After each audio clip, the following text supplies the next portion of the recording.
All right, we are on day 6 of the Fem45 series, I guess we'll call it. I was about to say challenge, but I'm like, it's not really a challenge.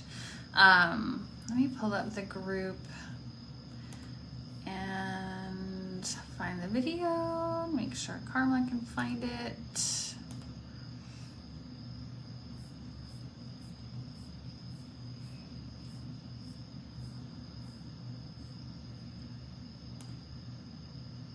Please say hi as you hop on with me. Sorry to take a slow start here. All right, perfect. Poor Karma, I was like, yeah, I'm getting ready to hop on. And then I got a really weird message from someone accusing me of copyright infringement when it was not even my page or anything. So that was weird. And I responded to them. And so now I'm on. Just FYI, let's make sure like we're connecting into our Divine Creatrix and like we don't just automatically respond from a threat level and send someone a nasty message who isn't even who we're looking for. How about we try that? That was fascinating. So anyway, today is day 6 of our series to connect with our inner Divine Creatrix, the true embodiment of our true essence. Okay. Hi, Renee. How are you? I have to look over here because comments don't pop up till like midway through the video for whatever reason. So today we are talking about how the Divine Creatrix is empathic. She is an empath. She tunes into the needs of others and is feeling and connected in that way. So what does it mean to be empathic? What does it mean to be an empath? I feel like I kind of gave that description already, but let's dive a little bit deeper. This is where I want to talk about the healed energy of being an empath to the wounded energy of being an empath and being in that vibration. Because there is confusion around this, I think. There's definite confusion around it. So when we embody the Divine Creatrix and we come from that space of being empathic or empathetic to someone else, we are trying to do that where we say like put ourselves in their position. We're trying to understand where they're coming from. We're trying to not judge their situation. We're trying to be open to seeing things from different vantage points in different ways. We're also very in tune with our energy. We're in tune with that person's energy. Instead of reacting and responding, we try to go into a space of saying, you know, what are they feeling? Where are they right now energetically? How are they tuned in? How do I show up and meet them where they are? This is a skill of an empath that we can utilize and that we should be utilizing. Coming into this energetic space of saying, first, before I move, let me see where I am. Okay, this is where we have this very, very important skill as an empath, as the Divine Creatrix, with this capability of embodiment, of feeling into what others are feeling. First, before I move, let me see where I am, right? Let me feel into where I am with this person. Why are they coming at me like this? It's just like the person who sent me that random message. I was like, that's not me, honey. FYI, maybe try to find them first before sending a message like this, like verify. So coming from that energetic space of, let me try to identify where we are before I start coming in.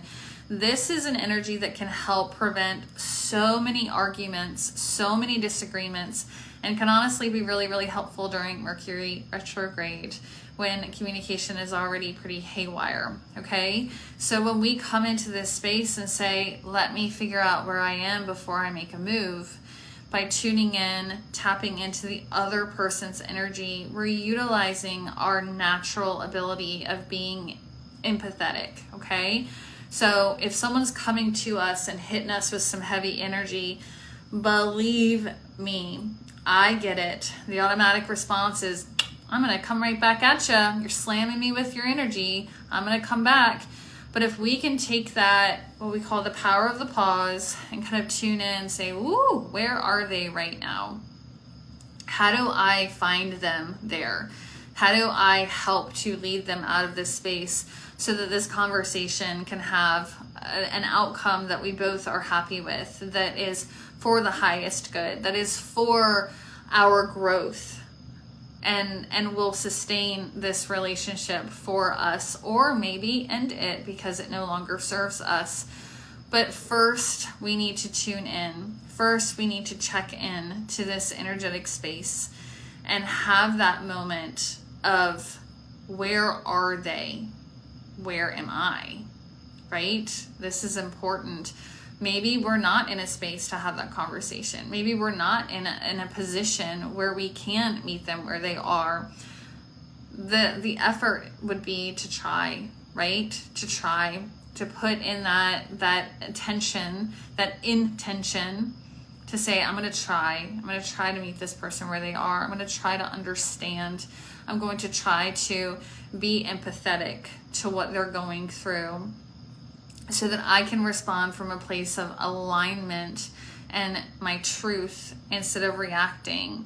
This is where that saying, hurt people, it applies to so much. When we're in a position and someone's coming at us when they're hurting, or they're in lack, or they're struggling with something, first and foremost, we need to learn to not take these things personally. The way that other people behave towards us has everything to do with them and nothing to do with us. And then we can tune in and say, okay, what's going on with them? How can I show them the love of the divine through my actions, by being a physical embodiment of this divine creatrix energy, of this energy that has created the entire universe? How do I show up for them in this moment where I am the embodiment? What do I say to them as the embodiment of the divine? How do I look at them? How do I touch them? Do I place a hand? Do I keep my distance? What do I do? And the way that we connect into that is we first use that sense of feeling. Where are you? Why are you so hurt? Why are you so angry? What has wounded you? There's this power in understanding that when someone comes at us and they attempt to hurt us, in understanding and realizing that they themselves have been hurt. There is this opportunity for us to grant them what they never had in that space. And we can give them that gift of honoring or hearing them, or creating a safe, nurturing space for them when they come to us. It's like when someone is hateful and they come to us and we feel that pain. The natural response is to react to it, right? And to go into that fight mode and have this harsh response hit against their wall just as hard as they came at us, when instead we can take that step back and be that embodiment and feel into where they are, and even express to them, I'm so sorry that you've been so hurt. Someone might be very confused. Why would you say that? Because you're trying to hurt me right now. And I know that you would only do that because you've been hurt before. That is being empathetic. That is being understanding and not taking things personally when it has nothing to do with us, right? So this is where we're able to stand in that energy and become that embodiment of these characteristics. As that empathetic energy, we say, okay, that's your stuff. It's not my stuff. Let me try to understand your stuff so that I, as an extension of the divine, can show you divine love as best I can. This is the goal, right? Now, how easy is that? Not very. Let's be real. It's not easy. But this is where the work is. This is where we have to invest in ourselves and in our own energy and in this work, by calling upon this energy within us and asking for it to come forth, asking it to come up and make itself known, asking for it to become our embodiment, to stand in it as a natural state of being. We have to call our greatness into fruition. We can feel it. We can feel it in our body. We can feel the pain of it being stuck in our body, needing to be expressed, needing to be called up, needing to come forth. And we do that by aligning with our highest. We do that by aligning as the Divine Creatrix. We relieve our own suffering from not fulfilling our true expression by asking the energy to come up and to become expressed in everything that we do. As we do that, we create freedom in our life. As we do that, we start to align with outcomes that will always be favorable. So this is where, yes, do we need to clear out old stuff? Do we need to understand? Do we need to unravel that, untangle that? Yes. But once that is done, it is now up to us to hold it.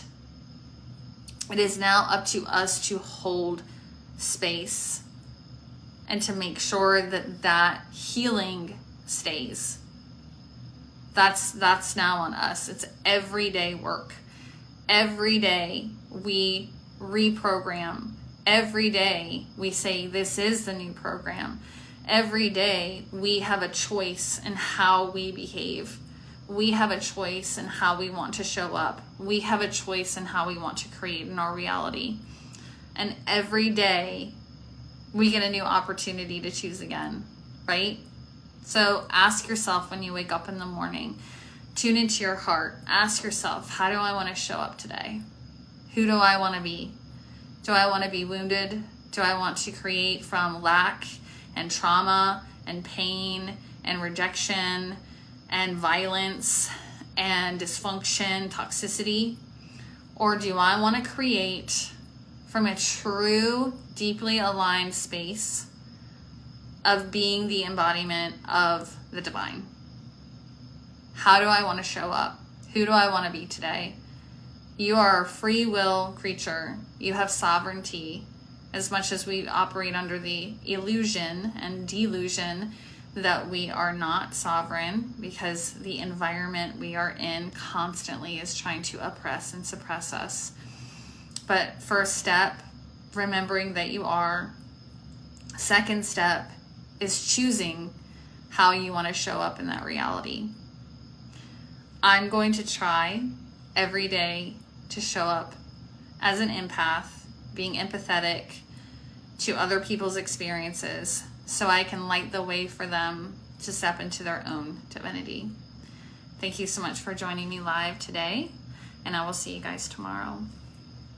Namaste.